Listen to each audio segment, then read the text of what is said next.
جائے اور تمہیں شرک کا مرض لاحق ہو جائے، تمہاری تقریریں بھی شرک پر، تمہاری تحریریں شرک پر، تمہاری تبلیغیں شرک پر، تمہیں آقا کی ساری امت مشرک نظر آئے، حیا کرو، مصطفیٰ نے خوشخبری سنائی ہے، شرک نہیں ہوگا، امت میں شرک نہیں، اب شرک کہنے والے خود مشرک۔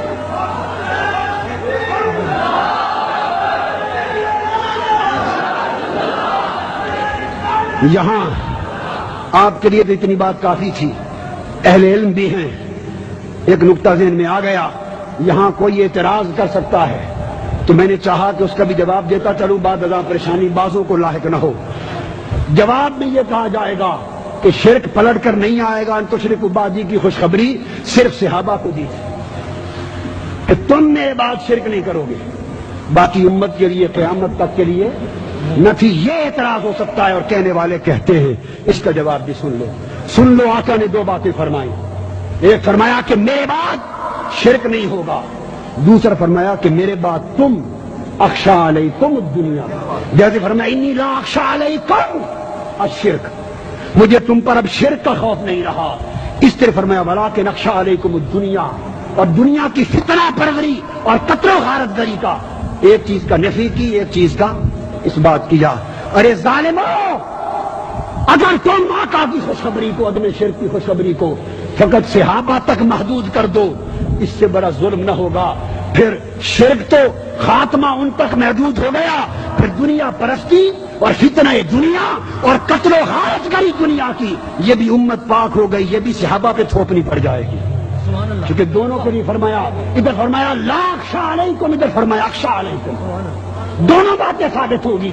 اگر صحابہ تک محدود ہے شرک کا نہ ہونا تو پھر اس کا مطلب ہے سارے صحابہ استغفر اللہ دنیا پرست ہو گئے۔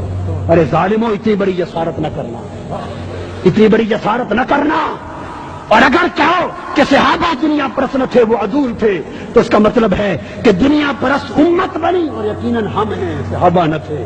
اگر یہ خطرہ ہمارے لیے بیان فرمایا تو اس کا مطلب ہے شرک کی خوشخبری خاتمے کی بھی ہمارے لیے بیان کہ اب قیامت تک میری امت میں شرک پلٹ کر نہیں آئے گا۔ سن لیں، اس امت پر شرک کا خوف نہیں رہا، یہ آقا کے وسیلے کو شرک کہنے والے جاہل ہیں، آقا کی شفاعت کو شرک کہنے والے بدتینت ہیں، آقا کے توسل کو، ندائے یا رسول اللہ کو، صلاۃ و سلام کو اور صلاۃ و سلام کے قیام کو اور یا رسول اللہ کے نعروں کو اور حضور کی حیات کو اور آقا کے پکارنے کو، ان سب چیزوں کو شرک سمجھنے والے بڑے گمراہ بھی ہیں، جاہل بھی ہیں اور خبیث الفطرت بھی ہیں اور آقا کے فیض سے محروم بھی ہیں۔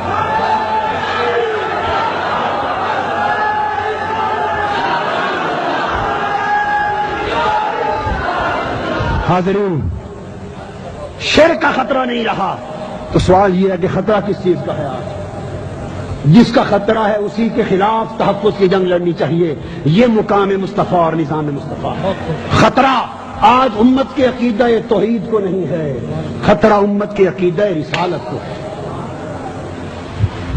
خطرہ امت کے عقیدہ رسالت کو ہے۔ توحید شرک کے حملے سے محفوظ کر دی گئی، اب تو مشرک مذہب بھی توحید کی طرف آ رہے ہیں، عیسائی بھی آ رہے ہیں، یہودی بھی، ہندو بھی آ رہے ہیں، اور وقت آئے گا کہ توحید دنیا کا فلسفہ بن جائے گی۔ یاد رکھ لیں، عقیدہ توحید بہت سارے مذاہب اور ملل کے درمیان مابہل اتفاق پہلو ہے، مابہل اتفاق پہلو ہے۔ عقیدہ رسالت اور مقام مصطفیٰ ہی ایک مقام ہے جو مابہل امتیاز ہے۔ توحید مسلمان بھی مانتا ہے اور توحید یہودی بھی مانتا ہے، تو خالی توحید پر مسلمان ہونے کی پہچان نہیں ہو سکتی۔ اگر مسلمانی کی پہچان کرنی ہو تو عقیدہ توحید کی کسوٹی پر نہیں، مقام مصطفیٰ کی کسوٹی پہ کرنی ہو۔ یہ خطرہ ہے، اور اس کے خلاف برطانوی سامراج نے دو بڑی سازشیں کی، اور ان دو سازشوں کے ذریعے پوری امت مسلمہ کو ایک فتنہ اور انتشار کی آگ میں ڈال دیا۔ دو تاریخی سازشیں کی، ان کو معلوم تھا کہ مقام مصطفیٰ، عشق مصطفیٰ، ادب مصطفیٰ، تعلق و ربط مصطفیٰ، یہ وہ عقیدہ اور نسبت ہے جس پر مسلمان مر مٹتا ہے، اور ان کے عروق مردہ میں عشق مصطفیٰ کے ذریعے پھر زندگی کی نئی لہر دوڑ جاتی ہے۔ انہوں نے حملہ کیا اور امت میں 2 فتنے داخل کر دیے. امت میں 2. اس وقت میرے پاس وقت نہیں میں تفصیل سے کہوں, میرا 3 گھنٹے کا اس کے اوپر خطاب ہے. ابھی میں صرف 2 جملے کہوں. آپ ویڈیو آڈیو کیسٹ لیں, 3 گھنٹے کا پورا خطاب ہے. امریکہ میں انگریزی میں بھی اور یہاں اردو میں بھی 2 فتنے امت مسلمہ میں داخل کیے گئے. ایک فتنہ سرزمین ہند پر اور ایک فتنہ سرزمین عرب سے. توحید پر نہیں, عقیدہ رسالت پر, مقام مصطفیٰ پر, تاکہ اس محاذ پر جڑ کاٹی جائے. ہند کی سرزمین پر فتنہ قادیانیت کو پیدا کیا گیا برطانوی سامراج میں. اب تفسیرات آپ پڑھتے رہیں اور سنتے رہیں. سرزمین ہند پر, مقام مصطفیٰ پر اور عقیدہ رسالت پر مسلمانوں کے تصور کو, عقیدے کو, محبت کو, ربط و نسبت کو کمزور کرنے کے لیے فتنہ قادیانیت کو پالا. اور سرزمین عرب سے اسی مقام مصطفیٰ اور عقیدہ رسالت سے مسلمانوں کی نسبت کو کمزور کرنے کے لیے فتنہ وہابیت کو پالا. سن لو, خاموش. فتنہ قادیانیت یہ بھی عقیدہ رسالت محمدی کے خلاف سازش تھی, اور عرب سے اٹھنے والا فتنہ وہابیت یہ بھی عقیدہ رسالت محمدی کے خلاف سازش تھی. ادھر نبوت میں شراکت کے نام پہ فتنہ بپا کر دیا, یہاں بھی شراکت تھی, وہاں شرک کے نام پر پوری امت مسلمہ کو کافر و مشرک بنا دیا. یہ 2 فتنے برطانوی سامراج نے پالے تھے. آج چونکہ سرمایہ دونوں کے ذریعے سے پھیل رہا ہے اور پوری دنیا پر سرمایہ کے بل بوتے پر اس عقیدے کو فروغ ہے, اس کو طاقت مل رہی ہے. اور آپ کیا ہیں, وہ ان کے 100 روپ ہیں, ان کے 100 روپ ہیں. میں نام نہیں لوں گا, اب آپ سمجھدار لوگ ہیں. 100 روپ ہیں مگر وہ دھرم کے پکے ہیں. ان کے چہرے جدا جدا ہوں گے, ان کے گھر جدا جدا ہوں گے, سواریاں جدا جدا ہوں گی, طریقے کام کے جدا جدا ہوں گے, محاذ جدا جدا ہوں گے, مگر اصل مقصد ان کا ایک ہے. اندر سے ایک رہتے ہیں, دست و گریباں نہیں ہوتے.